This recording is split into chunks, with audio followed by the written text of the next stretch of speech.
You are listening to Beyond the Verse, a Star Citizen podcast. A show dedicated to Cloud Imperium games, Star Citizen, and Squadron 42. Whether you fight, explore, unite, and or trade, we bring you news, updates, interviews, reviews, and analysis. So sit back, relax, grab yourself a pour of Radegast, and join us as we go Beyond the Verse. Launch sequence activated.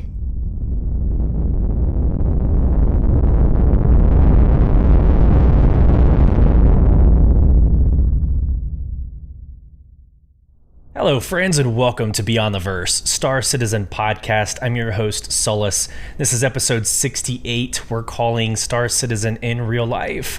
Today's segments include This Week in Star Citizen's news about the 324 patch being released in the PTU for Wave 1. We're going to introduce Ship Showdown 2954 and talk about this first phase that's going on now until I believe August 13th. We'll check that date when we get to that segment. We're going to talk about the Galactapedia update and a few of the 20 articles that were released, and we'll end around the Inside Star Citizen and what we can expect from 4.0. But we're calling today's episode Star Citizen in Real Life because I wanted to change things up a little bit and maybe introduce y'all to a personal side of this podcast.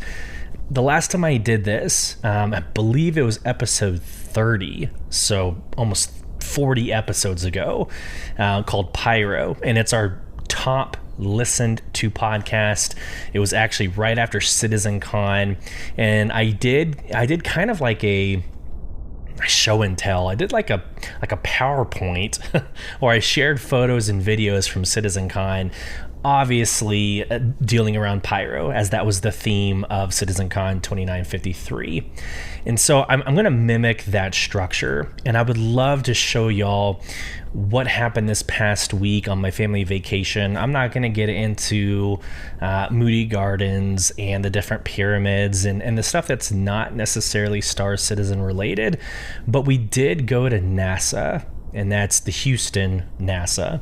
And we took a lot of photos, a lot of videos. We spent a lot of time in the Artemis exhibit, which is the future of NASA. And I would love to start today's episode in that direction. And so I hope you stick around. We'll start the first half of going through Artemis, NASA, the realistic Star Citizen. I find it super exciting and intriguing, but if that is not your cup of tea, feel free to fast forward about halfway through when we get into This Week in Star Citizen.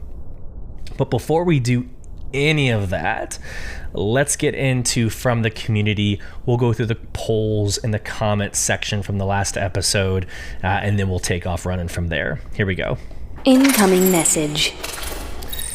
All right, at the end of episode 67, we called Killing Time in Star Citizen. I asked you, is patch 324 enough to quote-unquote kill time until 4.0's release later this year? And so we had 10 votes. 70%, so 7 out of 10, said yes, 324, its persistent hangars, its new cargo hauling missions should be enough, right, to kill time. We're actually getting one of the Zeuses for this launch as well. So when this happens, it should be enough to tie us over until 4.0 releases. And then 3 of you said, no, it's not going to be enough. We're going to get kind of tired of the new material in a couple of weeks, and we're going to be wishing 4.0 was here. Real quick, as I always do, I love responding to these just to make sure I add my own solace twist to it, but I'm right in the middle. I'm right in the middle of that. I think the persistent hangars will be enough to like decorate, hang out. There's a lot to do in the new hangars. What I will tell you is I got home literally this morning, so really early this afternoon. I was able to dabble in 324 on the PTU for a couple of minutes, literally like maybe 25-30 minutes. So I haven't been able to dive too deep in the expanse of the personal hangars, instance hangars, what have you. But what I could gather is it's going to be phenomenal. And if I have the chance later on this podcast for a first in Beyond the Verse podcast, I'm actually going to get in game and I'm going to show y'all the 324 in the PTU. It's going to be completely dependent on server health and what have you. But as we get into the end of Inside Star Citizen, I'm going to go ahead and start loading it up, and hopefully it'll be a smooth transition, but we'll see what happens. But I can see that maybe lasting a couple of weeks. At some point, you're going to, tap out and it's going to run its course. Cargo hauling can only be so much fun while you're hanging around in Stanton, kind of going back and forth between the same locations. So I can see this skirting the line between being enough and not being enough. I can totally see that being the case. So I don't know. You can't be wrong in this poll. Let's go to the comment section. And let me just go on record saying I freaking hate everything about the comment section. Spotify, you done screwed up. I'm getting posts that whenever I approve and I decide to publish, they're not actually publishing. So if you left me a comment and you're not hearing it being read as of 9:06 p.m. U.S. Central Time on Friday night, it's because the system's freaking broken, but that's fine. We'll do the best we can. I'm going to go ahead and share my screen for those of you on YouTube, giving you just, again, a different purview into what we're doing here. So let's go to Sean Donovan. Quote, since Xenothreat and capturable Idrises, I found the game unplayable. Recently, I got back into Counter-Strike, and it works for the... Actually, let me just... Hold on. This is my fault. My bad. I had kind of prefaced this comment section on what are you doing to kill time in Star Citizen. So is it in Star Citizen? Is it outside of Star Citizen? I briefly talked about Red Dead Redemption 2 on the last podcast. I talked a little bit about Cyberpunk and just different ways of not hating Star Citizen. So there's the context. So back to Sean Donovan. Recently, I got back into Counter-Strike, and it works for the time being. I think the delays are understandable to a point. If it can't be done based off of your schedule and promises, don't put it out on the roadmap. Instead of announcing, just surprise the community with this cool new tiny thing. Then he says, let me ask you this. When the servers are stable and you've already seen all the content, what keeps bringing you back? So let me respond to the first section first. So I think we've seen a couple of dates that said before the end of Q3 or even before the end of 2024. It's actually not what I was referencing. I was referencing like Jared Huckabee in one of the first like January Inside Star Citizens, where he lists off like the goodies to expect in the first 3 quarters. He gives you like in the first quarter, in the first half of the year, and then in Q3, you're going to see Pyro. Again, we should not necessarily hold Jared Huckabee's feet to the fire. He's doing his job, right? He's doing his job. He's engaging with the community. He's giving us the best information that he has at the time, and things get pushed. Any sort of project manager, product manager, program manager knows that these timelines get moved, and that's the reality of what we do. So I just want to be very clear. I don't hold it against Jared Huckabee, but that's what I'm referencing is that comment. So yes, it should not necessarily be this like promise. I don't necessarily think Jared came across as promising anything, but that we could expect it in Q3, and who knows?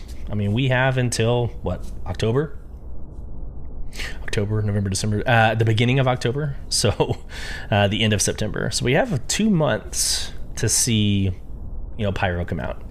Let's just sit back and see what happens.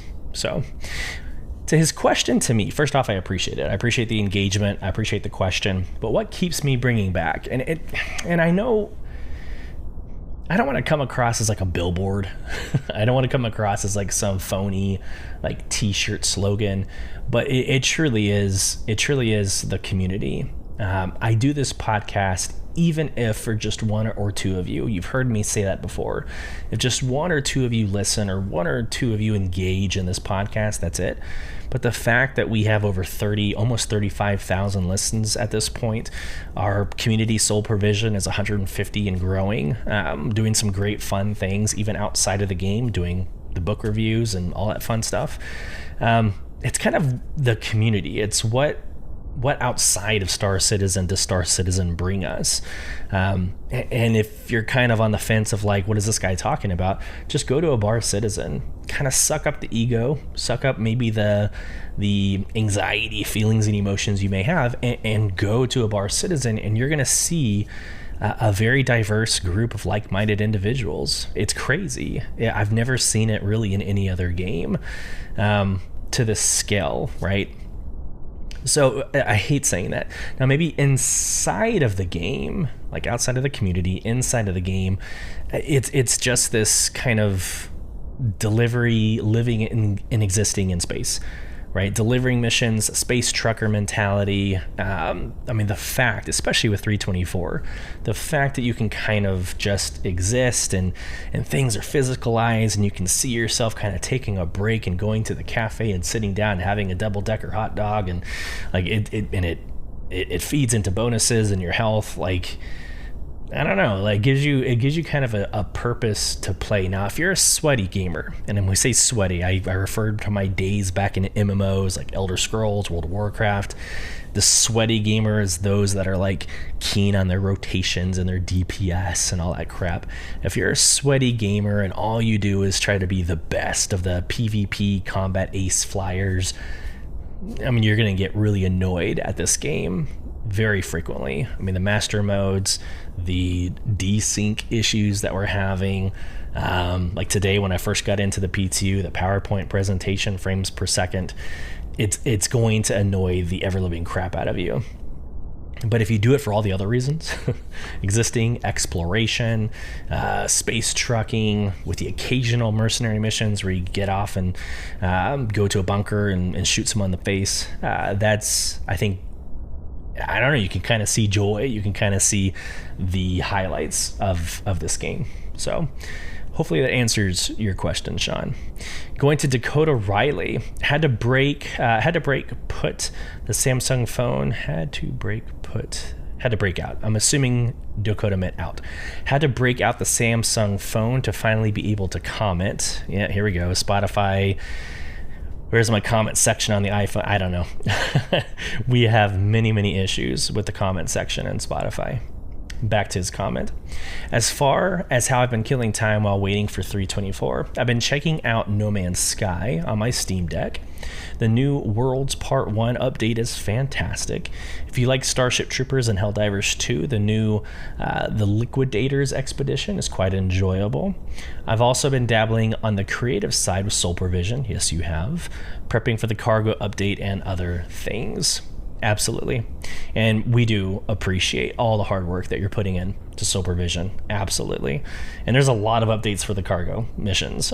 So, in fact, Dakota Rally was one of the first ones when the PTU 324 dropped. They already had, like, here's what to expect. Here's how you accept your first mission. A huge help over in Supervision. All right, let's go to Disowned. I've been trying to occupy my time with reading and branching out with some of the other games like American Euro Truck Sim, keeping on theme with Soul Provision, obviously. Honestly, as sad as it is to say, it's been nice to take a break from Star Citizen. I was getting a bit burned out, so I think it's important to branch out and let the game breathe a bit. But of course, I'm always looking forward to Orgonite when I'm able to make it. Yeah, and that's another reason I keep coming back to Star Citizen. It's because Thursday nights during Org Night, we make the most out of it, and it's fun shit. I break open some bourbon or margarita, sit back, and 15 of us will suffer through Star Citizen together. And unfortunately, sometimes it's suffering together. I think we can all relate to that. Last comment, Dreamer of Days. I got my wife a Steam Deck for her birthday, so we've been playing Baldur's Gate 3, when the kids let us anyway. I know that feeling. I absolutely know that feeling with two kids myself. Between that and the new job, I haven't had time to hop in the verse for a couple of weeks. As far as 3.24 and 4.0 goes, to play devil's advocate, Chris Roberts said by the end of summer, and the summer in the Northern Hemisphere ends on September 22nd with the autumn equinox. That leaves all of August for 3.24 and most of September for 4.0. Some people live on technicalities, and he quotes Groza.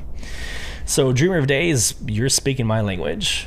All those facts and interesting tidbits, you clearly listen to Beyond the Verse, because 100%. And I think that goes back to what I said a couple minutes ago. It was the comments directly from Jared Huckabee that had me leaning towards Q3. But to your point, it's Chris Roberts saying 4.0 in the end of summer.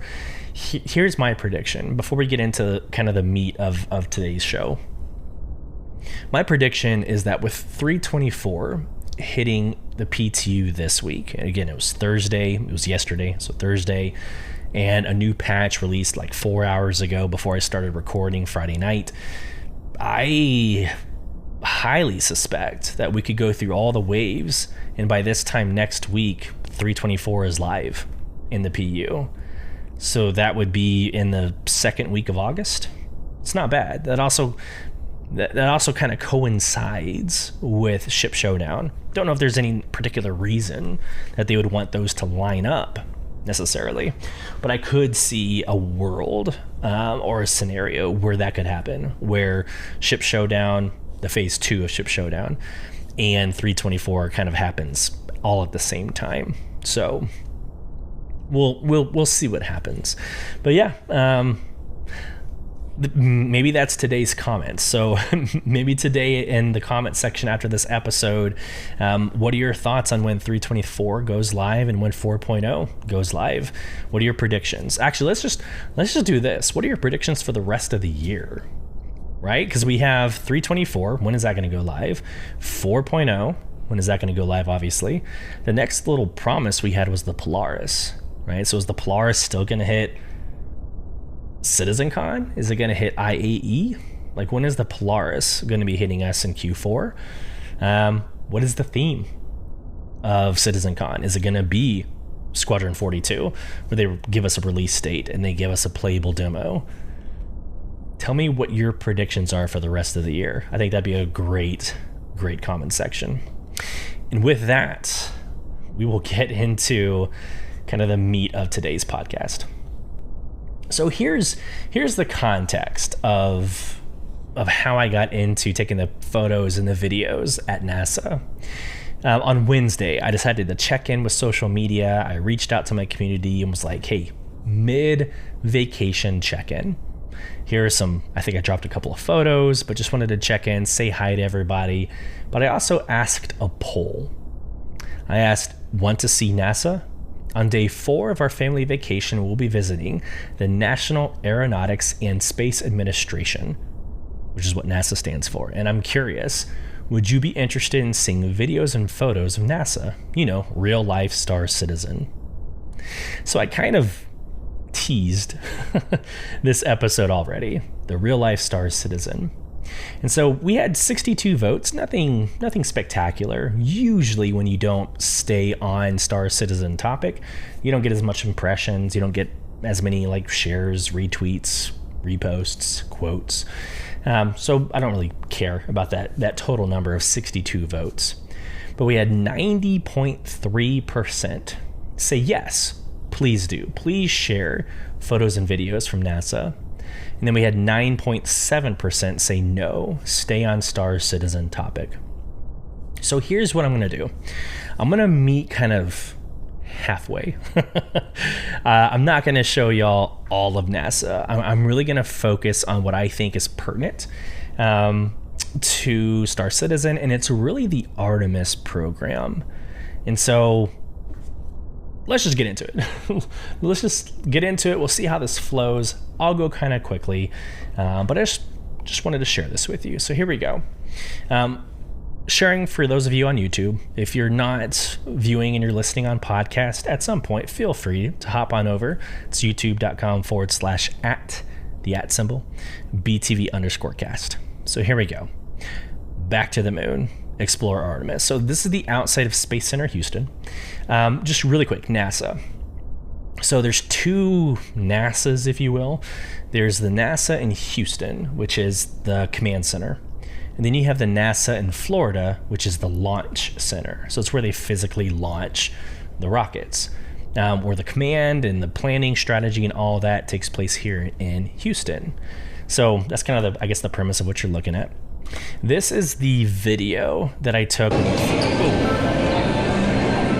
I'm going to have to turn the sound off on these each time I want to play them. But when you first walk into Space Center Houston, I just did a quick little 360 of what you can expect. And this is where I started my thread. If you're interested in any of the photos or videos, go over to our Twitter, find this thread. It's like the second or maybe the third to last one I've sent. And there's probably 10 or 15 different posts within that thread. So feel free. All right, so the first one I dropped, again, I'm only going to show y'all what pertains to Star Citizen. So the International Space Station, this is, okay, I related it to the MISC Endeavour. No, the International Space Station is not a flyable vessel. It is literally a space station, and it orbits the Earth. And I think it orbits the Earth once every 93 minutes. So there you go. And you can sometimes spot it in the sky. I think I've seen it before, like in real life. I think I've seen it before where it zooms across the sky pretty damn quick. But this is a livable, a habitable place. And I think it's up to 7 astronauts can live on the International Space Station at any given time. But again, it is it's exactly what it sounds like. It is Seraphim Station that orbits Earth, and it's a good stopping point. It's a good research facility. But I think what's interesting and the why I related it to the MISC Endeavour is because it's built from modules. Like in the last 10 or 15 years, we've had many different nations go up there and either update or move modules to different parts, like literally taking a piece and moving it to the side or the back. And it immediately made me think of the Endeavour, right? As we look at the different modules, I forgot how many different modules there are on the Endeavour, but if you get the master set, it's at least 10 or 15 different sets of modules. So I don't know. I thought it was super awesome to really, think about, to really contemplate. And this is going to mean a lot more in the next couple of minutes because, well, keep in mind that the ISS, or the International Space Station, orbits Earth. So just keep that in mind. All right, next photos. There's my son and daughter standing up against some cardboard cutouts of astronauts. Space rover, Starship Gallery. This is the destination theater. Nothing really, sexy about this, other than we ended the whole NASA trip by watching the Artemis program inside of this theater. We'll get into the Artemis program. You can see on the very top of my screen, it's one of the next tabs we'll be discussing, but we'll go through Artemis in just a second. One of our first stops was visiting the Space Shuttle Independence. And so I'm not going to go through the whole history of rockets and how it evolved into space shuttles. And here's Space Shuttle Independence, one of the last space shuttles to have taken off. But we got to go on to a Boeing 737, see how it transports the space shuttle, and of course we got to walk on the Space Shuttle Independence, which you're about to see here in a couple of seconds. But just an interesting tidbit, there's like more than 24,000 panels on the outside of a space shuttle. Like 24,000. That is mind-boggling. And so as you see, as I go through these photos, these small little squares you see just collectively all together, over 24,000. Son and daughter standing in front of the Independence. Here's kind of the map, or maybe the X-ray overlay image of Shuttle Independence. And I took a picture of this, one, because it's educational, but two, cargo bay.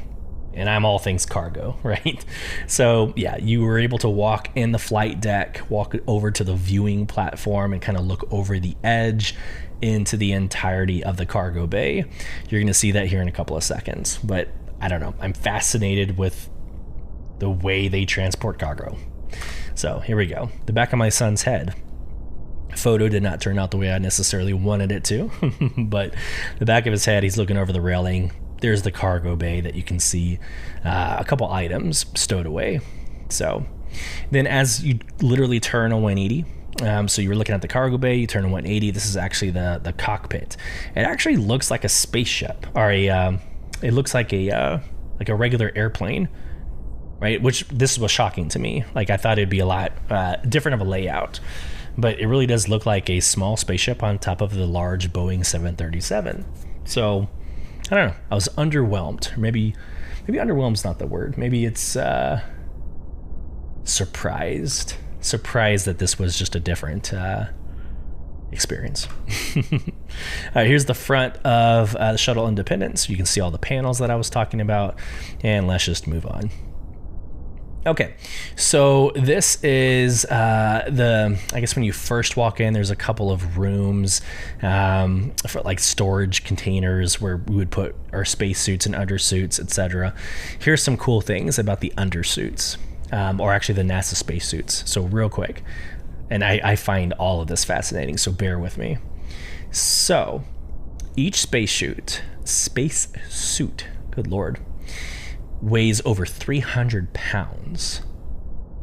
So if you're already at 200 pounds and you throw a 300-pound astronaut outfit on, or spacesuit, that's 500 pounds. Try moving around on Earth with an extra 300 pounds literally all around you.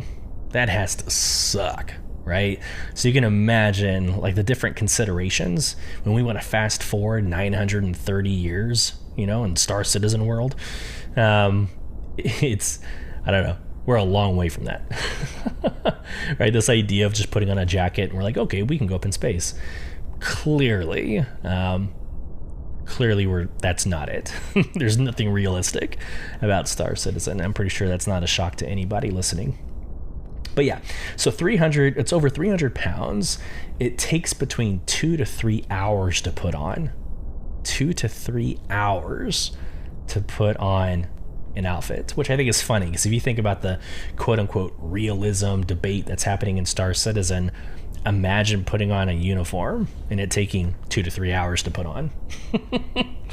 Yeah, right? So there's a couple liberties that we of course need to accept in Star Citizen for us to enjoy the damn game. So there we go. Last tidbit, $50 million. 50 $50 million per outfit. It's 14 different layers. Each layer does its own job, own specific, thing. But $50 million for one space outfit blows my mind. All right, here's an airlock. Nothing like what you would see in Star Citizen, but this is its airlock. And then one of the last photos I took, this is just funny because, again, cargo is my thing. It can hold 3.5 million pounds of cargo, or 1.6 million kilograms of cargo deployed into orbit by space shuttles. Oh, wait, that's just collectively. Never mind. It can't hold it. That's just how much we have deployed into space. So I don't know how that translates into SCU, and pretty sure they don't correlate. But yeah, 3.5 million pounds of cargo deployed into space by space shuttles. All right, so the Mars stuff was super interesting. I'm not going to spend too much time on this. I made the comment on Twitter, and it's a weird one. I know that it's Mercury, Venus, Earth, Mars. Like, I know we're the third planet from the sun, right? Third rock from the sun. Mars is after us, so of course it'd be colder. This all makes sense to me. But I don't know, the red dirt, I'm thinking desert, right? I'm thinking like hot and dry. But the current weather on Mars, it was like 23 degrees Fahrenheit. Its low was negative 99 degrees Fahrenheit. That's -5 degrees Celsius, and then low being -73 degrees Celsius. For some reason, that threw me off. I'm like, oh, damn. Like, yeah, that makes total sense that Mars would be ice cold. We would not be able to survive without a heat source. Super interesting. And my daughter actually touching a piece of Mars. They had one of 8. They had one of 8 samples of Mars here, little like rock pieces. And so there you go. There's a little piece of Mars that she was able to put her hand through and be able to touch Mars. Saw a couple robots that kind of reminded me more of Starfield than it did Star Citizen, but they're actually building robots to help around space shuttles and outside of the space shuttles. So that's pretty cool. I'm just going to go through the rest of these pretty quick until we get to Artemis. So here is the Extravehicular Mobility Unit, the EMU. It's the space outfit, right? It allows them to work outside the space station in 0 atmosphere. This is what you expect to see, right? It's 254 pounds of an EMU, the 14 layers, all that fun stuff. But yeah, it's the EMU. So you hear like EVA is like your extravehicular. Whoops, I should not even have guessed. EVA, obviously, we know what that is in the game loop of Star Citizen. But EMU would be what we call like the space outfits. So pretty cool. All right, so different examples of what to expect. There's me and my family. I thought this was cool real quick. This is us going from Space Center Houston to the actual Mission Control Center, which we're not going to get into. This is all historical stuff, but this was a time lapse. So you can see all this. I'm actually going to pause it. Almost there. There's a deer. You can see at the bottom of the screen. They're just livestock. There's deer, there's longhorns, kind of in this whole campus of NASA, which I thought was kind of an interesting little nugget. But we're literally driving from the space station, or from Space Center Houston, which is what you see on the right side of your screen, and we're headed to Mission Control. So just a quick 30-second time-lapse video. This is Rocket Park. It shows the different levels of rockets or types of rockets that have been used up in space. We are now driving through the campus. All these buildings are government buildings owned and operated by NASA. And you'll see us, that tall building right in between. There we go. That is the Mission Control Center. So there you go. Super awesome. Good old time lapse. Thought the architecture of this building was pretty cool. And then let's just go quickly. So the cool thing about the Mission Control Center was that this was it was the actual location where Apollo 11 happened. So this is the actual first landing of the moon, or landing on the moon. And they had looked at photos and videos, and they have replicated it 100%.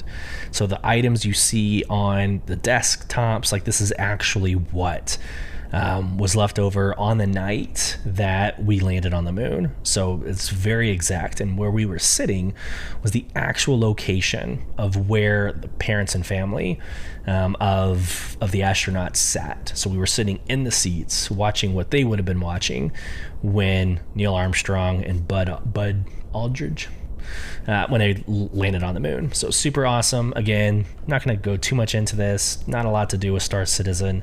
Again, the architecture was pretty fascinating there. Okay, so my son dabbing in front of the SpaceX rocket. Okay, so let's get into Artemis, and we're going to end this little fun piece of my personal side of the vacation we're right around now. So there is a kind of a 3-prong approach to Artemis and like the future of space for NASA. There's one independent contractor that they're still trying to prove their use case. I don't remember what they're called or what they're trying to prove, but you've got just that. Let's put them off to the side. You have one effort. And in the middle, you have like privatized, so SpaceX, right? SpaceX is teaming up with NASA, and they're working on like the personnel transportation, right? They're working on how to get people from point A to point B using reusable material. So I thought that was super fascinating as well. Let me just read you the little snippet on the bottom left.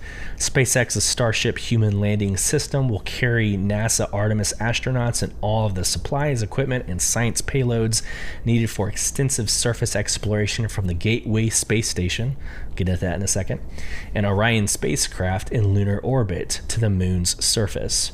So as we look at the comparison between Artemis and Star Citizen, right? Star Citizen, you hear RSI, Crusader Industries, these initial manufacturers that came together. Of course, they bought planets, right? They bought these, massive rights to the Stanton system. But at the end of the day, they have worked on military programs for the UEEN and civilian programs to get civilians up in space, right? This idea of expediting exploration. So they proved their use case of being able to get up and discover jump points, and now they just need bodies up in space. So you have this mass exodus of Earth, and it's called the Great Expanse, right? Or an expanse there in Star Citizen. You can kind of see the start of this in NASA's program called Artemis. You can kind of see it begin of these privatization. We're using Tesla's SpaceX, right? And then you've got government, entities that are also working together, as well as with like Amazon's space program, right? Blue Origin. I work at Amazon, and I don't remember what the damn name of the space program is. I think it's Blue Origin. But anyways, you got this government aspect as well on like the industrial aspect of whenever they do land, what does living conditions look like? What do tools and resources look like? But they're all working together. This three-headed approach is building the infrastructure for Artemis. And it just gets better as we go through these photos. It gets better. So one of the displays is right here. So staying on the moon. So one of the initiatives for Artemis is building base camps on the moon. Like, this is Starfield 101. This is like why we initially started playing Starfield and then hated it because it wasn't anything that they promised. But we loved base building on Starfield. And we know that Star Citizen is going to eventually have base building. Well, here's Artemis that's working on actual base building on the moon. And so quickly, it's very interesting. They are looking to land on the south pole of the moon. Even more interesting, let me back up. I don't think you know this. Maybe you do know this. Did you know that only one face of the moon faces the Earth at all times? It is actually perfectly locked in with the Earth, where we only see one side of the moon at all times. We have never seen the back side of the moon. Like, that's fascinating to me. So when I say the south pole of the moon, it's the south pole to every aspect of the Earth. Like, it's the South Pole no matter how or where you stand on the Earth. So the South Pole of the moon has never been explored by human, but we did have a rover, like a machine, go and explore the South Pole and discovered ice. And where there's ice, there's hydrogen and oxygen. And where there's hydrogen and oxygen, you have oxygen to breathe and hydrogen for fuel. So it has the potential of being, this gateway, which we'll get into that in a second, but this gateway to the rest of space, right? But I thought this photo was very cool. In fact, let me go ahead and get into gateway. So the International Space Station orbits the Earth. Super fascinating, super awesome. We are building the gateway, which is going to orbit the moon. Same kind of idea. It's a space station, but it's going to orbit the moon and serve as a kind of a boomerang or a kickoff of either going onto the moon or eventually maybe one day to Mars. But the idea is that it's orbiting the moon, so you'd go there. That might be your one-stop shop, or that might be your base, if you will. And then you'll travel down. I think they said it was a day and a half or 3 days. I don't recall. Maybe the round trip was 3 days. But going down to the moon, doing what you needed to do. Maybe there'd be some locations there to stay, if you will. But your main base, your home base of operations would be this gateway. So I thought that was fascinating as well. Really quick, while we're on the topic of new stuff, you also have a new space capsule. So, the thing that landed on the moon that we all know and we've all seen, Neil Armstrong, jumps off, whatever. That's a space capsule. We have a new one that's going to be called the Orion. So the Orion is this updated space capsule. So there you go.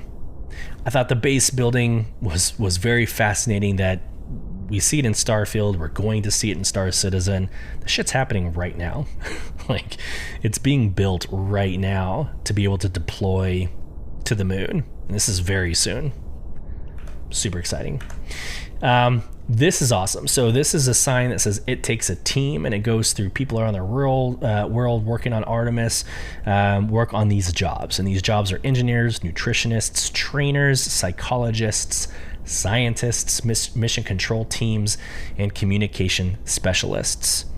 And so I wanted to talk about this piece because as we start getting into what does it take to run an Idris? What does it take to run a Javelin? I don't know. Maybe it's too much, like resource management. It'd be too much to throw in a psychologist, right?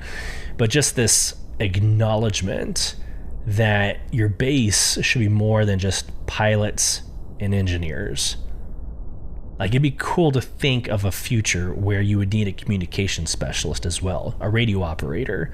I think that would be really cool. Scientists, for those in the community who want to focus more on the exploration and maybe harvesting or collecting plants, hunting down animals, or trapping animals, make that the scientist, or maybe even the nutritionist role. But having these different roles on ships beyond just engineers, pilots, turret operators, I think it'd be really awesome to kind of expand Star Citizen even to something as quote unquote mundane, or maybe even boring, as like a nutritionist or scientist. But yeah, very cool. Here we go. Okay, so this is a picture. So this is X marks the spot. It's a picture of the only face of the moon we have ever seen, right? So as you look at it, it shows the different landings of the Apollos. So the Apollo 11, the Apollo 16, 17, I'm out of order, but Apollo 11, Apollo 12, Apollo 14, Apollo 16, Apollo 17, and I left Apollo 15 out. So those are all kind of in the general center. As you're looking at the moon, a full moon, generally the center is where all 6 of those landed, right? But they're looking to land on the South Pole that you see depicted here on this image. And again, I've already told you the why, right? The ice means water and hydrogen, or water, which means hydrogen, oxygen. So there you go. That is their mission, their goal, and the rest of this is just really pretty stuff that doesn't have anything to do with Artemis. So I think I'm going to stop there with my show and tell. I did want to show y'all real quick, going back to sharing my screen. This is the Artemis website. If you want to learn more information, no, this podcast is not supported by NASA. I find this extremely interesting. So everything that I talked about is going to be here on this website. Artemis 1 is already in the books. It already happened. It went around the moon and back, which kind of is the logo for Artemis. It shows the path. But you have Artemis 2 that's going to launch. I think it's 2025. Then you have Artemis 3, who's going to land on the South Pole, and Artemis 4, let me just really quick, debuts humanity's first lunar space station, a larger, more powerful version of the SLS rocket, and new mobile launchers. So Artemis 5. But again, these are in 2025, so next year and on. But do that, nasa.gov/humans-in-space/Artemis. I hope this was interesting to you. We're about 44 minutes into this podcast. It's going to be my poll question if you saw value in anything we covered in the first 44 minutes. But again, our podcast is called Beyond the Verse. So I don't feel tied down to only talking about the news of Star Citizen. I feel like we did go beyond the verse and talk a little about reality, actually, with the Artemis program and NASA. So let me know your thoughts if you saw value in that. Let's get into this week in Star Citizen. The rest of this is going to go somewhat quickly, I think. All right. On Tuesday, the lore team published the latest Galactapedia update. Tuesday also marks the return of Ship Showdown. The fantastic feud of freighters, fighters, and frigates have begun, and your favorite vehicles need your help to take the best in show crown. Stay tuned for all the details on how you can participate and potentially take home a ship for doing so. On Thursday, Inside Star Citizen resumes our journey to 4.0 with an episode dedicated to new space-based activities, which we'll watch here in a second. You'll encounter in the Pyro system, including those contested zones and the asteroid bases you first read about in last week's roadmap roundup.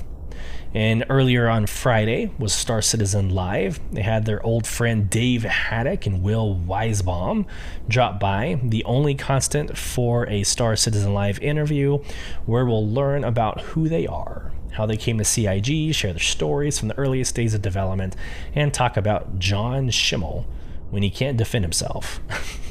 Jared says it's one of those episodes where you're going to learn about the people and history that make Star Citizen possible. That's 8 a.m. That was this morning. It's available now on YouTube if you want to go watch it. We will not be watching it on this podcast, but always a good time. Like I said, we're going to move pretty quickly through all this. The big news for the week. Wave 1 PTU Star Citizen Alpha 324 is available. So if you're part of Wave 1, you can play it right now. And let me tell you, a couple hours ago, I had a hard time getting in it. So it was very choppy. PowerPoint Star Citizen. I was able to kind of make do with what I was doing. I had to log out. I logged out. I stayed away for like 15 minutes. I logged back in, and I was at least able to call up my ship then. So I was able to experience the hangar, the ship loading experience. It was all good. And we're going to go through some of that hopefully here in the next couple of minutes, where I'll show you what Wave 1 of PTU looks like. So there's nothing really to talk about on the patch notes here. You've been hearing it. Every time we talk about the Evocati patch builds, I mean, this is just the Evocati patch build, but for Wave 1 PTU. The only thing that's not being tested for the PTU is the Blockade Runner dynamic event. Everything else is good to go. So you're going to be able to experience cargo hauling, the freight elevators, persistent hangars, the storage access. That's huge. That's going to be crazy. And again, we'll get into my reactions to that here in the next couple of minutes when we get into Star Citizen, hopefully, crossing fingers, in the next couple of minutes. All right, so let's get into the Ship Showdown. Again, going quickly. Ship Showdown, we're in the community call portion of Ship Showdown, meaning, and this has been the case for the last 2 years at least, but CIG will come out and say, hey, community, who do you think should be the top, 16 ships to be considered? And what's interesting this year is you have to consider, like, the Crusader C1 is available to vote on. And there's a lot. The F7C or the F7A Hornet Mark II, the F8, right? The Lightning that got all the ticket nonsense, all the drama. I mean, every ship that has launched in the last year is up for grabs, right? Up to be voted on.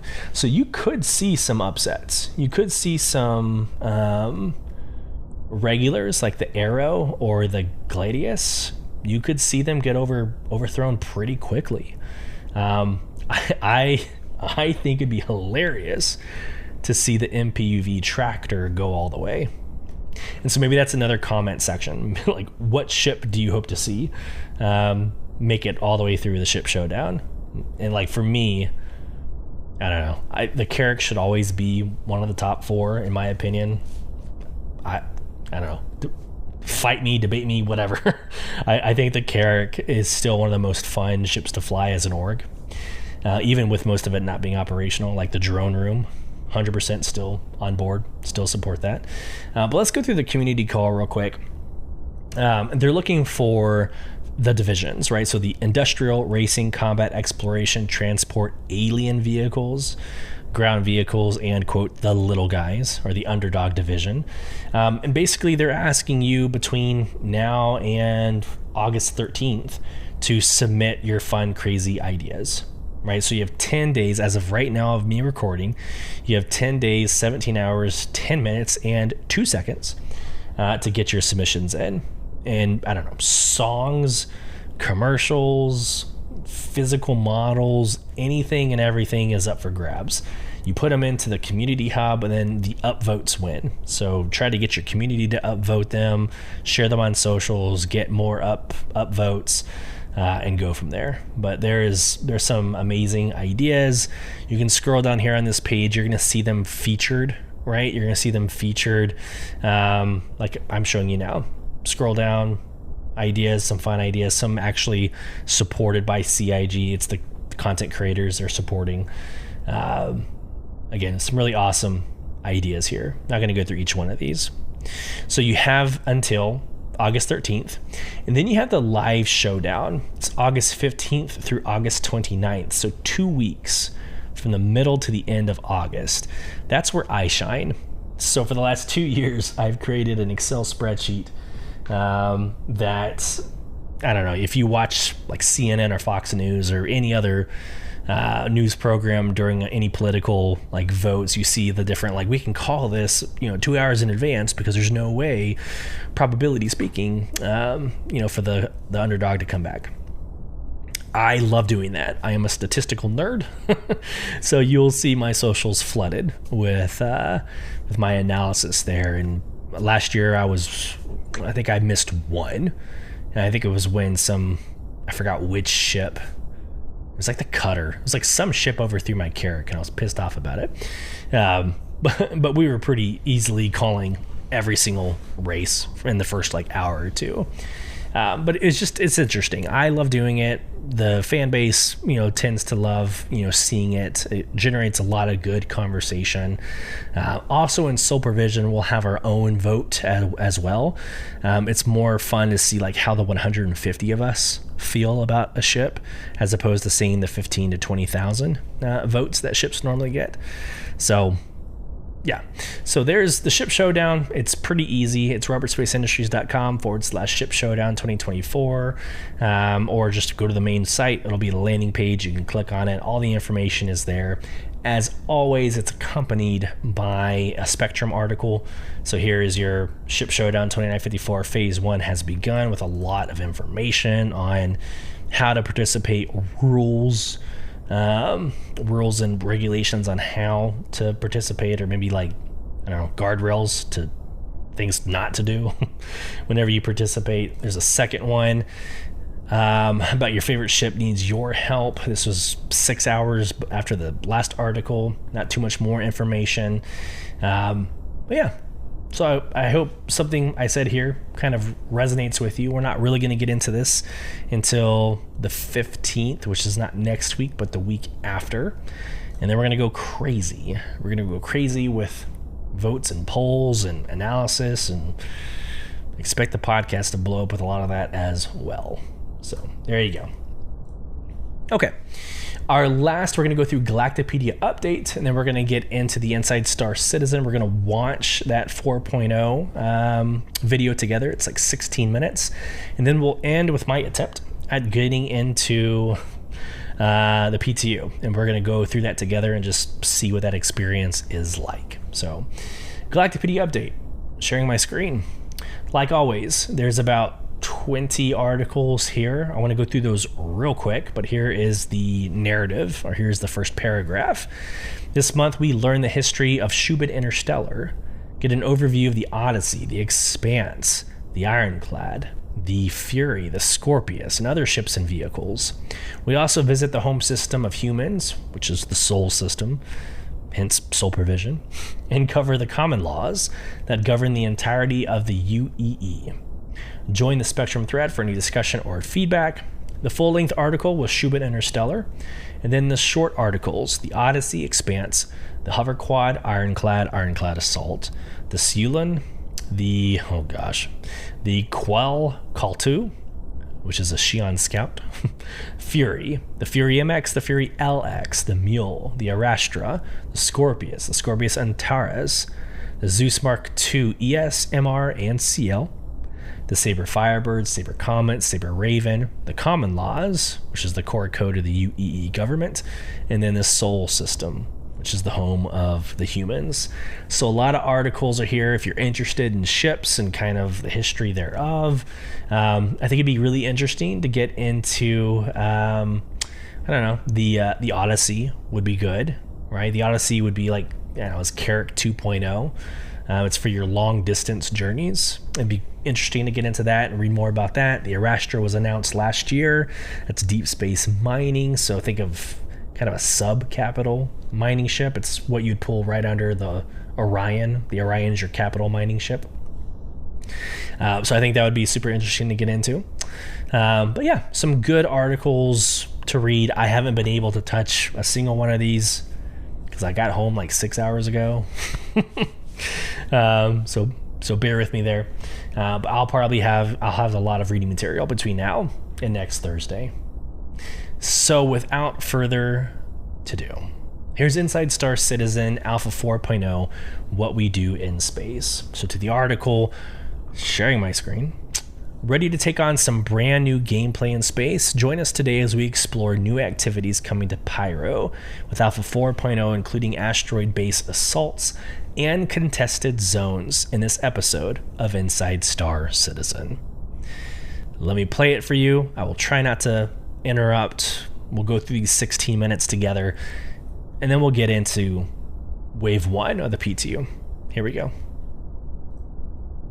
By this point, it's pretty safe to say that all of you watching now know that Pyro is the next star system upcoming to the Star Citizen Persistent Universe in the upcoming Alpha 4.0. And 2 weeks ago, we started ISC's journey through the jump point to get there. And it's a good one. You should check it out if you haven't already. But what is there actually to do in the Pyro system once we get there? It's not all just pandemonium and chaos. To start, nearly every mission type and every gameplay system we've developed for Stanton works there as well. That means a life of cargo, salvage, mining, bounty hunting missions, and more are already ready to go due to their systemic development. But that's just the head start. There are also a number of new mission types, gameplay systems, and wholly unique experiences that arrive with Pyro and Alpha 4.0, and we'll be spending the next several weeks discussing them. Starting this week with what we do in space, where we're talking about a new kind of space station built with the more efficient level design lessons learned in Stanton. A brand new, ongoing, never-stopping, never-quitting contested zone system that'll reward you more and more the longer you can hold it.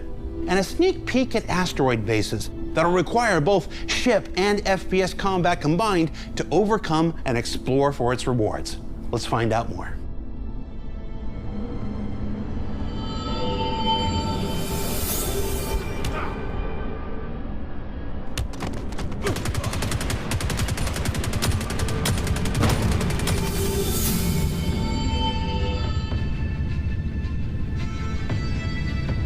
So let's start with space stations. So in Pyro we have 12 space stations. One of them is the jump point station that you arrive at, coming from Stanton. When you arrive in the gas cloud, you can't see every part of the station. It's impossible. In your cockpit, you're just gonna see like a bit of it. And then when you get closer, you're gonna see like, oh, yeah, that's huge. They are quite a bit bigger and more involved than you would find in Stanton. The exteriors are very aggressive looking. They're very spiky. There's an almost fractal nature to it. The space stations are owned to like different like factions, so you can see like the factions branding on top of some of the stations. And then you can see like, oh, if like rough and ready, you're gonna have problems. The Rough and Ready gang is one of our main operators in the Pyro system. Almost every single rest stop refueling station is gonna be run by Rough and Ready. They started off back in 2939 when this enforcer named Rook had enough. He had this great plan about how they could take over the fuel operations in the system, and the ruling council of the headhunters deemed that it was too risky. But a lot of other people had gotten wind of Rook's plans, and so he ended up splintering off and kind of forming his own gang. Rook decided to take on the symbology of rest and relax, which is a known refueling station, kind of do their own spin on it. And they took the double R and they became rough and ready. While they're totally down to defend their territory and they're not going to take any BS from anyone who's opening fire or hurting their business, they also don't get dragged unnecessarily into conflict. Each of the 12 stations will have a unique exterior, and some of the ones will be Starlight Service Station, Obituary, a very happy name, Gaslight, but maybe that's not what it's really called, and Megumi Refueling, which is not as easy as it sounds to say. And of course there's Checkmate Station, which is a little bit different to how you may have seen it in Pyro Playground and CitizenCon, and there's also Ruin Station. What sets Ruin apart? It's the big LEO. It was originally Checkmate that you would have seen in Pyro, but it's been greatly expanded. It has significantly revised and enlarged interior with much more gameplay opportunity. When you arrive in a Pyro space station, you'll recognize some of the activities that you already do in Stanton to be done there as well. They have the same facilities, things like weapon shops, food courts, hangars. You have direct access from your hangar to the cargo deck, and that's where you can buy your commodities or sell them, and then you can return right away into your instance hangar and then go off on your trip. From there, you can also access the external freight elevators to easily load your whole Cs. And so we've made this gameplay looks much less tiring in Pyro. And in Ruin Station, we'll have something called the Ghost Arena, which we'll let you discover for yourselves.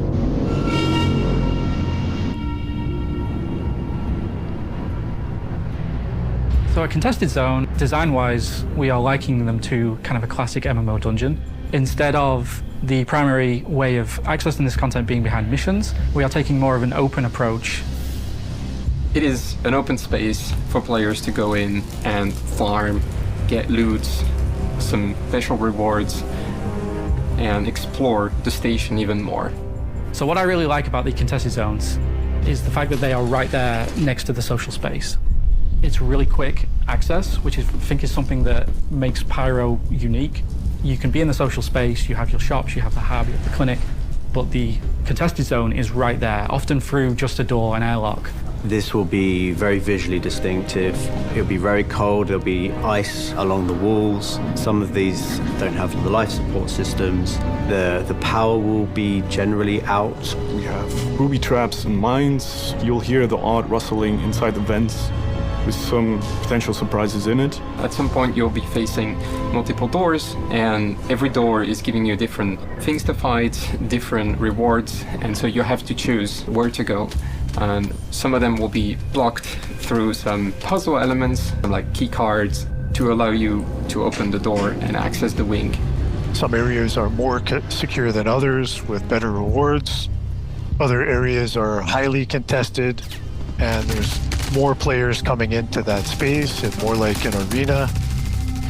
We really want to take advantage of that, the vibe for Pyro of PvP, of lawlessness, of being out, sometimes alone, but hopefully you're there with your buddies to help back you up. The zone inhabits various types of outlaws. These inhabitants are a constant population within this space, so they're not spawned via missions, they just exist there, and they will respawn over time. So this is a constantly inhabited space with a constant flow of challenges. It also inhabits creatures. Whilst we currently only have Copions, we are also thinking about expanding that potentially in the future. The ends could, you could be fighting bosses. A boss fight? Yes, we would definitely want bosses. They could be guarding the best loot. They could be mission-based bosses that spawn as well. So whether these boss fights come to the contested zones or not, in 4.0 or beyond, is still up for development, but I personally would really like to see that kind of thing added to contested zones to make them feel special. So we're adding contested zones for 4.0 really to capitalize on the atmosphere, the lawlessness, having players compete with one another, where there's really that tension of getting that loot out of there. but having to fight your way to do it. Fight your way in, fight your way out. This is all PvP. So you gotta be careful and always be watching out for other players. Sounds like a meat grinder. It could be a meat grinder, especially being in Pyro with the PvP aspect. That's something that we are designing towards. Players may choose to go in to hunt other players, which I think adds a really interesting element too, because not only are you wary of the traps, the puzzles, but you have to kind of be wary, watch your back, ambushes from players, that kind of stuff. For the social core, we've left the green zones so that people can still have an enjoyable social experience. So you don't have to worry about getting ganked every 2 minutes by other players, at least for the social space. Unlike the global events that you know, such as the Siege of Orison or Overdrive, these are spaces that always exist and that you can always go into. Loot that you've already gotten is going to come back. The time door that we have is timed based off of the world. So you have a really huge incentive to stay there, to keep holding your ground, to really make this your space as long as you can before other people take it from you. And I think that that's one of the things that's really exciting to me about bringing this to Pyro.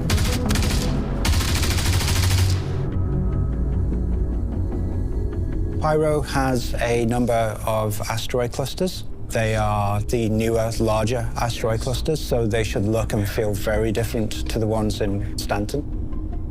Asteroid bases for us are really trying to take advantage of our universe better in terms of the locations that we have. Space is big, space is massive, but for our game, often we don't take as much usage of it as we should. We're taking procedural asteroids and we're carving these locations into it. And we're really providing a lot of variety in the gameplay in a form factor of space. Essentially, we're utilizing the station interior set that we have created, and we're wrapping them around an asteroid, a big asteroid that allows us to be a lot more versatile with the kit that we have and create some interesting layouts for you. Asteroid Base gives us the opportunity to create missions where you can be in space, then you have to go on the interior to continue the mission. We made a little twist of the bunker, little space where we can have some missions, but in space. Sometimes we could start with ship combat. You could have heavily defended areas on the outside. You could be engaging enemies outside on the landing pad. Some of them even have Copion infestations. That should be fun. That should be fun.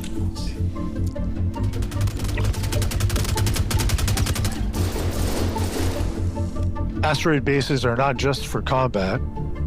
Because they're procedural asteroids, one of the things that's really cool about them is we can have multiple routes into these locations.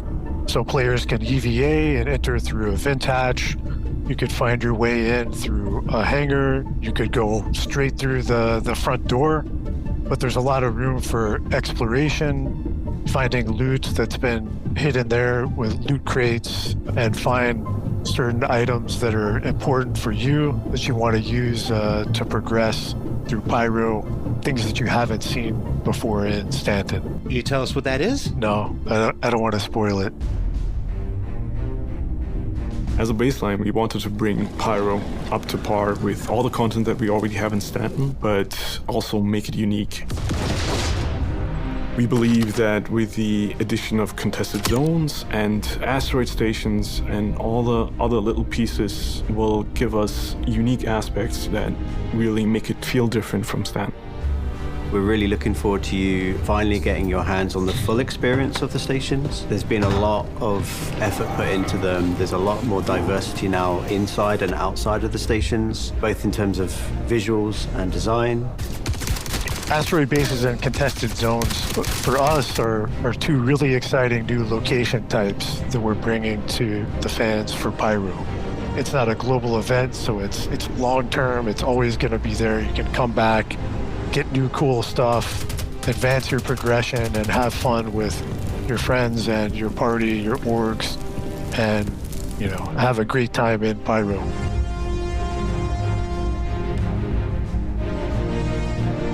What else did we learn this week? Well, we learned that Rough and Ready have cornered the market on space stations in the Pyro system, and that green zones are in place to make the experience in station social areas a bit more manageable for players. That does not extend to the new contested zones, where chaos and carnage will reign supreme, and those who can temper it, solve their puzzles, collect their treasures, and escape will be rewarded for their efforts.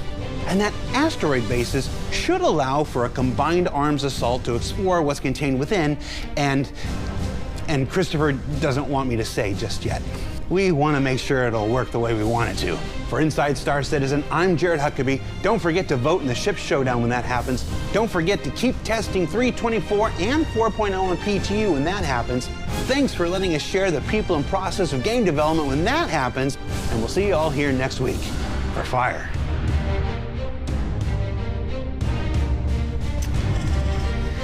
Soon.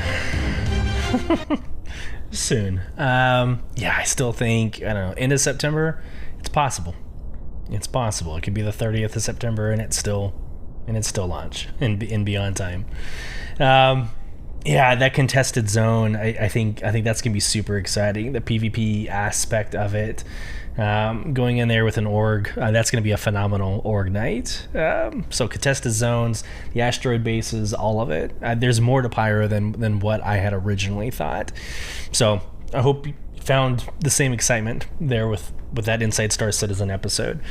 I'm going to wrap up the episode just in case the servers go bad. So if you don't hear anything after my sign off, it's because the servers were shit and I didn't want to take you through that.